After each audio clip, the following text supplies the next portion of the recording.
Pessoal, continuando então agora essa primeira aula do quarto bimestre, a gente vai falar sobre as origens da astronomia, da astrofísica, da cosmologia.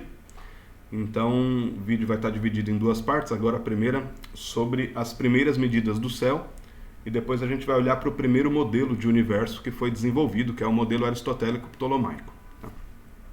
Então, sobre as primeiras medidas do céu, lembrando, várias imagens que vão aparecer aqui são da página Astronomy Picture of the Day, lá do Apod, que eu acabei de mostrar no vídeo anterior.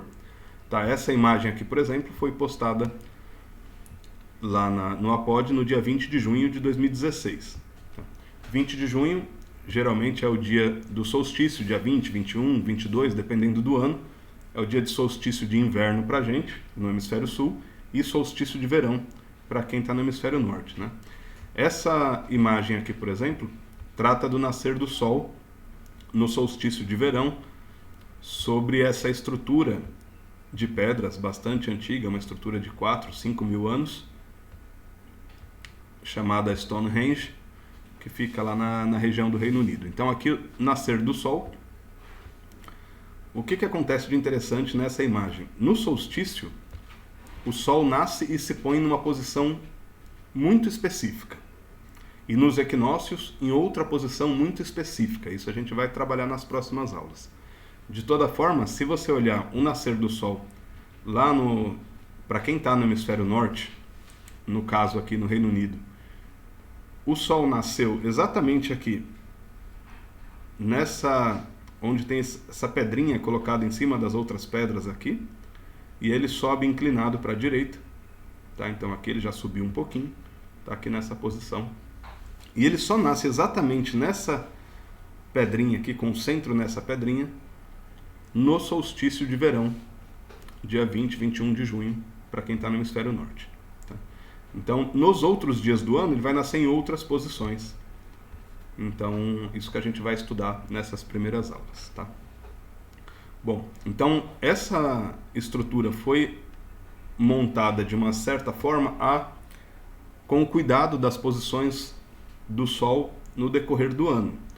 Isso significa que os povos que ocupavam essa região e que montaram essa estrutura há 4, 5 mil anos tinham conhecimento do movimento do Sol, referenciado na Terra, né? Do movimento aparente do Sol ao longo do ano. E aí montaram dessa forma. Então, quando a gente fala das primeiras medidas do céu, se você voltar para 4, 5, 10 mil anos, a humanidade já estava compreendendo como que o céu se movimenta visto da Terra. Tá? Acho que dá para a gente deixar assim. Bom, então, na antiguidade pré-helênica, então antes, especialmente aqui dos trabalhos dos filósofos gregos, dos matemáticos gregos, a gente encontra hoje, né, pirâmides, templos, monumentos, arranjos de pedras, orientados e orientadas segundo algum aspecto astronômico. Então, se você olha para as pirâmides, as centenas de pirâmides egípcias, por exemplo, lá na África, você vai ter todo um conhecimento de organização com orientação celeste. Ou seja, com o movimento da Lua, com o movimento do Sol, com o movimento de planetas, enfim.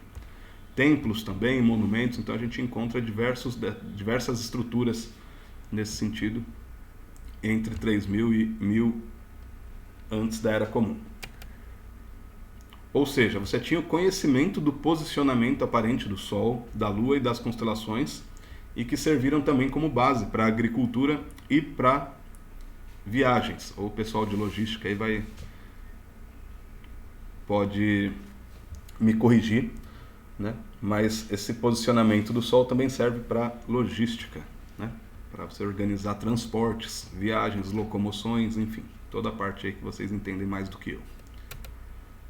E alguns nomes que apareceram pós a antiguidade pré-helênica, ou seja, já no período especialmente do Império Grego, a gente tem o Tales, que é uma figura importante, por exemplo, 600 anos antes da Era Comum.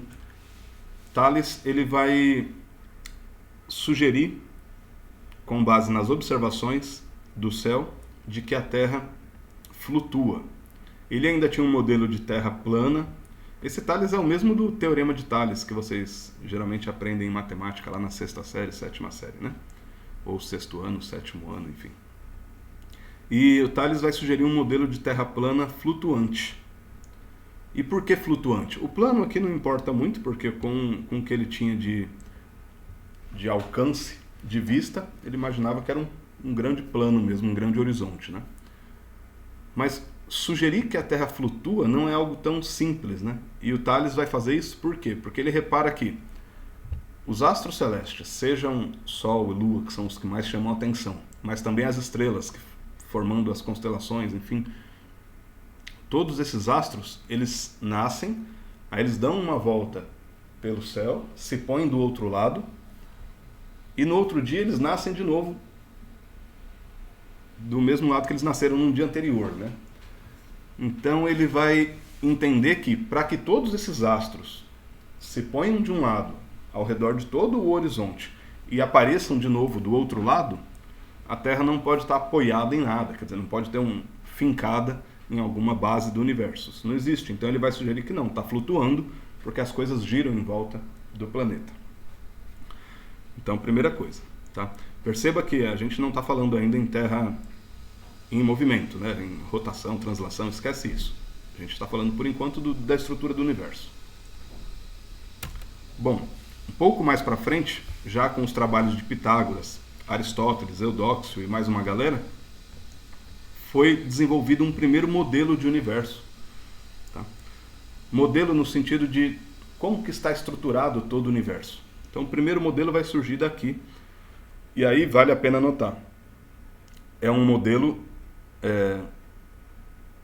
baseado em observações e não em mitos. Tá? Quando a gente fala de modelo físico, a gente está falando de modelos que podem ser observáveis, de coisas que podem ser observáveis, né? Um modelo que pode ser observado. Então você tinha diversos mitos sobre a criação do universo, sobre como está estruturado o universo. Tinha mito dizendo que o universo era uma grande tartaruga flutuando em cima de um elefante, enfim, tinha umas coisas assim. Tem mitos que dizem que tem a Terra, aí tem um inferno e tem um céu, são vários universos diferentes. Enfim, tem vários mitos, mas aí vão para o campo da metafísica, daquilo que a gente não pode medir. O Pitágoras, o Aristóteles e o Eudóxio começam a montar um modelo com base em observações, com aquilo que a gente pode medir, pode observar. Tá? Então é o primeiro modelo físico de universo e não metafísico, o primeiro modelo físico de universo não pautado em mitologia, mas pautado em observação. E esse modelo é formado pelo quê? Por uma Terra esférica, tá? Então não mais Terra plana, mas uma Terra esférica circundada por 10 esferas concêntricas contendo estrelas e planetas. Vamos explorar melhor esse modelo, que é o principal tema da aula de hoje, né? Primeiro modelo de universo.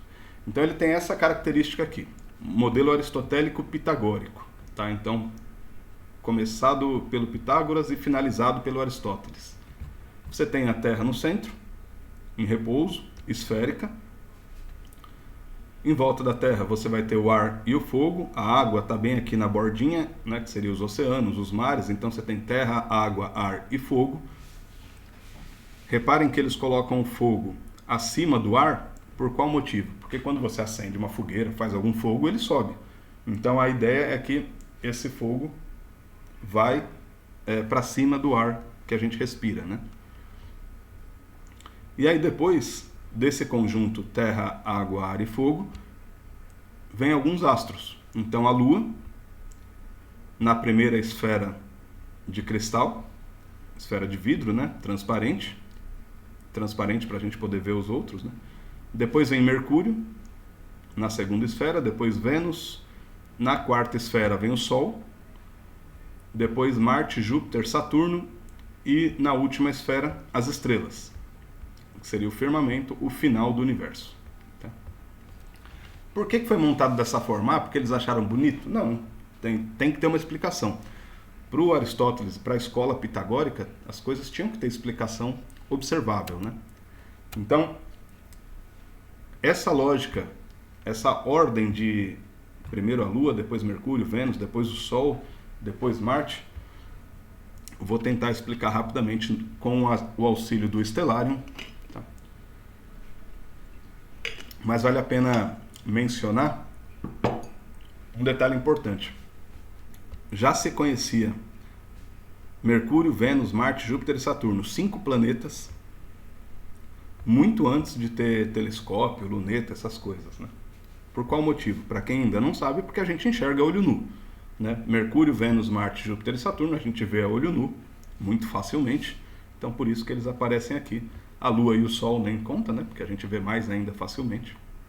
Enfim, vamos dar uma olhada no Stellarium para ver o porquê dessa ordem montada aqui pelo Aristóteles e por Pitágoras. Então, o que está representado nessa imagem? A noite de 15 de outubro, que foi ontem, 8 horas da noite, 23 aqui. Então, 8 horas da noite do dia 15 de outubro aqui para São Paulo. Tá? Então, Vênus estava visível perto da região oeste. Tá? Então, se eu venho aqui no oeste, Vênus estava se pondo 8 horas da noite. Tá? Os astros se põem na região do lado oeste. Né? Se eu acelerar o tempo aqui, acelerando o tempo aqui, opa, deixa eu ver que hora que Vênus se pôs ontem. Ó, pausei. Por volta das 9h30, Vênus se pôs, tá? Ontem. Mas vou voltar aqui um pouquinho o tempo. Deixa eu voltar aqui para as 8 horas da noite de novo. Então tá aqui, 8 horas da noite.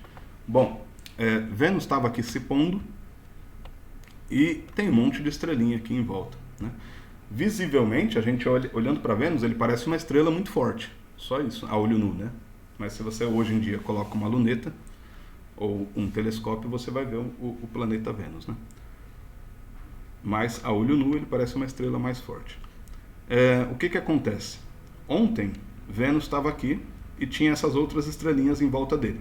Essas outras estrelinhas, elas formam a constelação de Escorpião, né? Vou colocar aqui o mapa da constelação.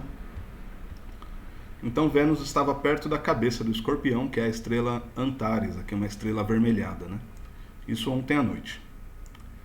Se a gente olha amanhã, ou hoje à noite, eu vou mudar aqui a data, peraí, deixa eu ver.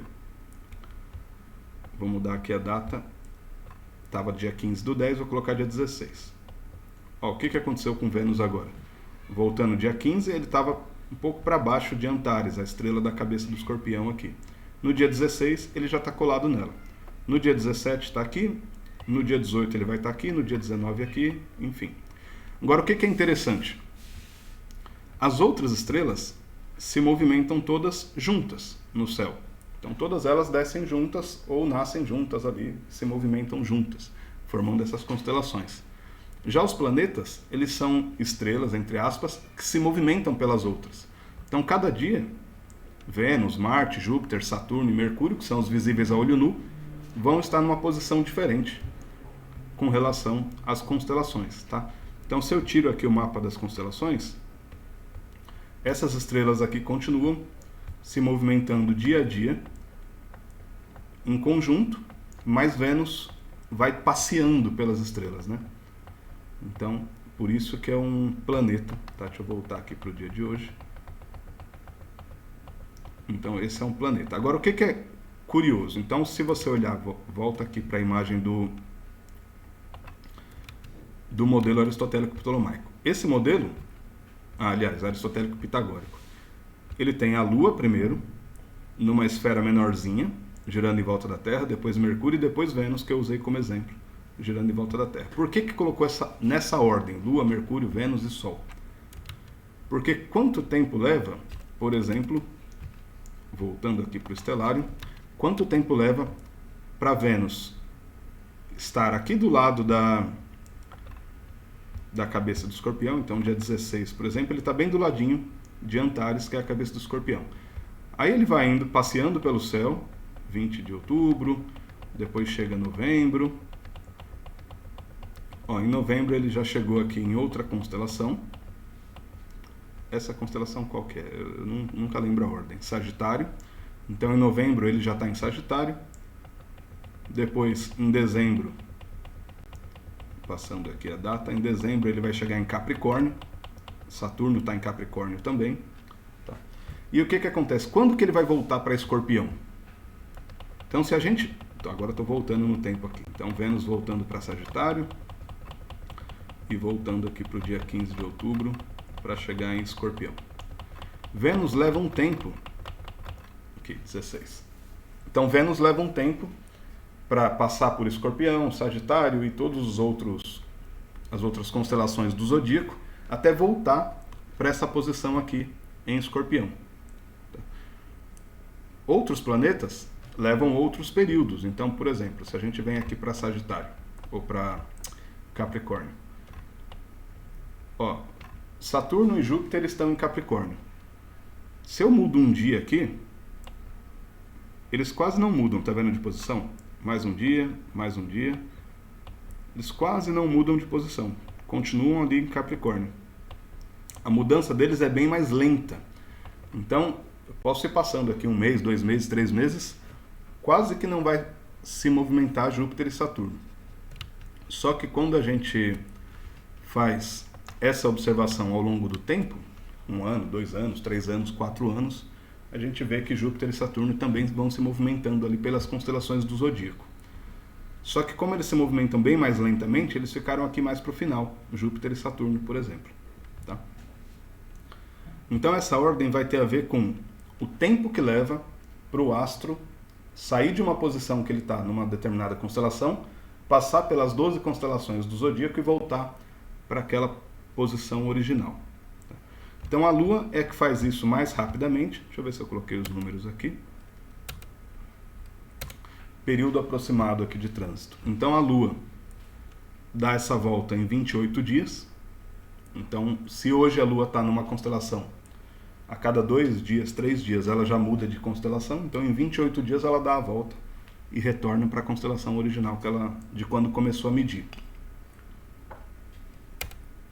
Mercúrio leva 3 meses para passar por todas as constelações. Lembrando aqui que nesse modelo aristotélico pitagórico, as constelações estão aqui no firmamento, né? no fim do universo. Depois vem Vênus, que leva 8 meses. Então, se hoje Vênus está em Escorpião, daqui 8 meses ele vai voltar para Escorpião, passando pelas 12 constelações do Zodíaco. O Sol leva 12 meses para passar pelas 12 constelações. 1 ano, né? Isso que define para a gente o que é 1 ano. Tá? Então, se hoje o Sol está em... Deixa eu ver se dá para voltar aqui para o estelário, sem gastar muito tempo, né? Deixa eu vir aqui para de dia, voltar aqui para a parte do dia. Bom, aqui está com um pouco zoom, deixa eu aumentar o zoom. Ó, o Sol, se vocês separarem, ele está entre Virgem e Libra. Tá? Então ele está em Virgem aqui ainda, indo para Libra. A gente tem um atraso, essa questão dos signos também, depois a gente pode discutir em outra ocasião. Mas quem nasceu, por exemplo, hoje, deixa eu voltar aqui para o dia 15 de outubro. Ó, hoje é dia 16 de outubro, quem nasceu hoje, por exemplo, é de Virgem, porque o Sol está em Virgem. Tá? Mas se vocês olharem os signos aí, vai dar tudo errado, porque é tudo mentira, essas coisas mesmo. Então, mas voltando aqui para a aula. Então a gente vai olhando Marte. Leva 2 anos, mais ou menos, para passar por todas as constelações do Zodíaco. Júpiter, 12 anos, por isso que o movimento dele é tão lento. Se você anda ali 1 mês, 2 meses, quase não vê mudança no movimento de Júpiter, na posição dele no céu. Mas se você acompanha por 2, 3, 4 anos, você vai vendo essa diferença, né? Eu, por exemplo, acompanho o movimento de Júpiter e Saturno desde que eu estudava física na faculdade, em 2004, 2005, 2006, então já tem 15, 16 anos eu já vi Júpiter passar por todas as constelações e voltar para a posição de quando comecei a medir. E Saturno leva 30 anos para passar por todas as constelações visto da Terra, né? Tá, então, por causa disso, Pitágoras e Aristóteles foi montando esse modelo, com a Terra no centro, depois a Lua, depois Mercúrio. Então é algo observável, algo que pode ser medido.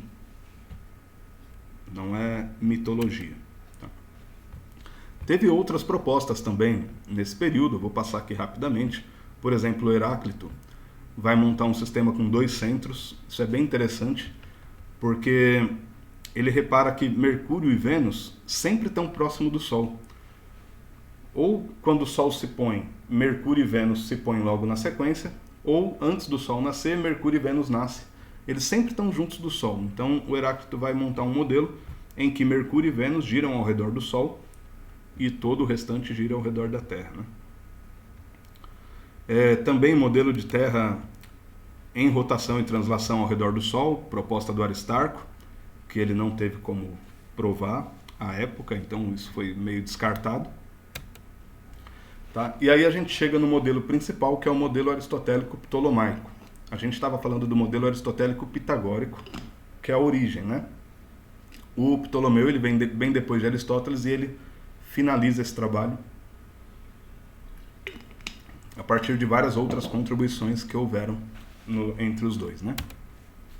Então, primeiro, depois do Aristóteles, por exemplo, o Eratóstenes vai calcular o raio de curvatura da Terra, né? O diâmetro da Terra, a esfericidade da Terra, né? Ele repara que a luz do Sol vem em raios paralelos quando chega na Terra e repara que em determinada cidade, no caso aqui Siena, quando era meio-dia, o Sol batia verticalmente aqui numa haste, fazendo a sombra exatamente debaixo daquela haste, né? E em outra cidade, distante aqui, uma distância D de Siena, que era Alexandria, no meio-dia, os raios do Sol davam um ângulo aqui, alfa, com relação a um poste também. Então ele reparou que essa angulação, calculando aqui essa distância do arco, e o ângulo aqui, o grau, dá para calcular o raio de curvatura da Terra, tá? Um sistema simples, não vou fazer aqui agora por conta do tempo, mas vocês podem fazer aí com geometria básica, né? Então foi possível calcular o raio de curvatura da Terra. O Hiparco, em 150 antes da Era Comum, organizou um catálogo de estrelas com cerca de 800 estrelas, com magnitudes de 1 a 6, de mais brilho até menos brilho. Calculou também a duração das estações do ano, a distância da Terra até a Lua, com base em eclipses, e descobriu a precessão dos equinócios, que é uma outra questão também que eu não vou tratar aqui. E organizou um sistema de epiciclos. Tá? Se a gente repara, por exemplo, aqui Marte, essa também é uma foto do Apod, de 28 de outubro de 2014. Se a gente olha para Marte todos os dias, lembra lá, um dia ele estava fazendo o exemplo com Vênus, né? Um dia está numa posição, depois está em outra, está em outra. Só que, curiosamente, se ele estava aqui um dia, depois estava aqui, depois estava aqui, aí tem uma hora que ele começa a brecar com relação às outras estrelas e voltar. E depois ele breca de novo e continua avançando. Então ele dá uma voltinha, né? Como se estivesse dando uma voltinha ao redor do céu. Esse é o sistema de epiciclos aqui, também organizado pelo Hiparco. Então ao redor, e aqui se você olhar cada data, ó, 5 de dezembro, 9 de dezembro, 15 de dezembro, a cada 3, 4 dias, né? 21 de dezembro, aí em janeiro ele entra aqui na constelação de Virgem e começa a brecar, depois ele volta, e aí em abril ele vai para frente de novo. Então ele vai, volta e vai para frente de novo. Para explicar esse tipo de posicionamento, vão ser criados esses epiciclos aqui, em volta das órbitas principais, no modelo aristotélico, pelo Hiparco, né? Então Marte dá uma voltinha enquanto ele dá uma voltona. E aí Hiparco conseguiu calcular, medir a velocidade certinho de cada um desses astros para dar a voltinha pequena em uma voltona grande para fazer esse epiciclo, né? Essa espiral. Então aqui um exemplo, um planeta que para cada órbita completa dele, ele dá 1, 2, 3 voltinhas na órbita do epiciclo. Então, para quem está no centro de observação, no caso aqui da Terra, vai ver o planeta fazendo esses 3 epiciclos aqui, que é o observado aqui por Marte, por exemplo.